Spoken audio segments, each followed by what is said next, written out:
চলবে গন্ডগোল হবে রে গন্ডগোল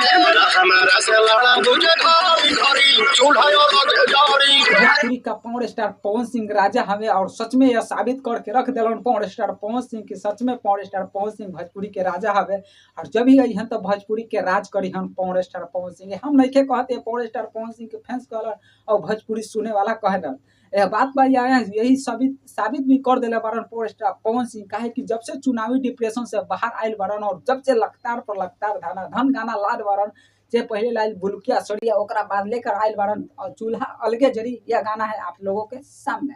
रोज यही हाल होगा तो घर में हड़ताल होगा सुनो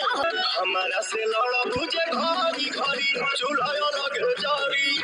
चलिए यह गाना है आप लोगों के सामने सुनिए जो गाना का नाम बा चूल्हा अलगे जड़ी। चलिए हाँ यह गाना का तो चूल्हा अलगे जड़ी लेकिन यह गाना में हम बात करे वाला बानी भाई यह गाना में पत्नी का नोक झोंक बा और यह गाना भाई साहब सच कहीं तो यह गाना इतना बेहतरीन बा कि एक बार सुनला से मन ना भरी मतलब 3-4 बार तो रहुआ लोग जरूर सुनो यह गाना के इतना बेहतरीन गाना बा। चलिए गाना के अगर बात करते हैं चूल्हा के भी वीडियो देखावल गई बा और इसमें खास बात बा कि यहाँ पे पावर स्टार पवन सिंह के प्रियांशु सिंह या वीडियो में खुद नजर आ रहे हैं या खुद देख लीजिए।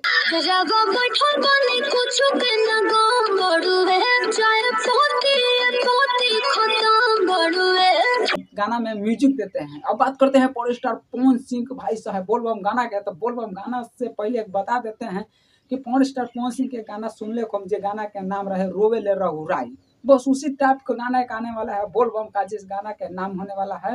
अभी हम नहीं बता सकते हैं लेकिन बोलबम का गाना है भाई साहब जो गाना के इतना छू गई रहे दिल जे गाना के नाम रहे रोवेले रहुराई उसी टाइप के गाना बहुत ही बेहतरीन गाना बा बहुत ही बेहतरीन और ग्रीन पर्दा पर शूट कर गया बा तो काफ़ी मतलब 5 से 7 गाना आई बोलबम के गाना तो रउआ लोग कितना एक्साइटेड बानी वो गाना के सुने खातिर रउआ लोग हमें कमेंट सेक्शन में जरूर बताएं। लेकिन आज फाइनली बा भाई साहब गाना के नंबर देवे के तो वो गाना के चूल्हा अलगे जड़ी काफ़ी दिनों के बाद गाना के नंबर देवल चाहता नहीं हम और रउआ लोग कितना गाना के नंबर देवल चाहता नहीं कमेंट सेक्शन में जरूर बताएं। लेकिन हम यह गाना के नंबर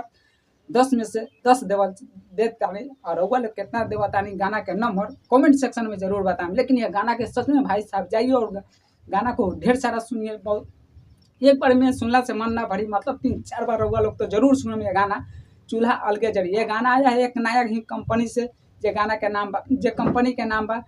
मीरा म्यूजिक। जी हाँ मीरा म्यूजिक से गाना आया बा और वो लोग जाइए यूट्यूब पर सर्च मारी मीरा म्यूजिक और गाना आ जाए और वो लोग ढेर सारा वो चैनल को भी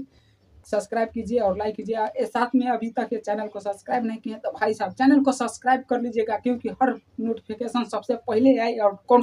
गाना आवे वाला बा कौन गाना फ्लॉप करी ये भी हम ये वीडियो में बता दें हम तो चैनल को सब्सक्राइब करना ना भूलिएगा। चैनल को सब्सक्राइब कीजिए वीडियो को लाइक कीजिए और गाना का नंबर देना ना भूलिए चूल्हा अलगे जड़ी।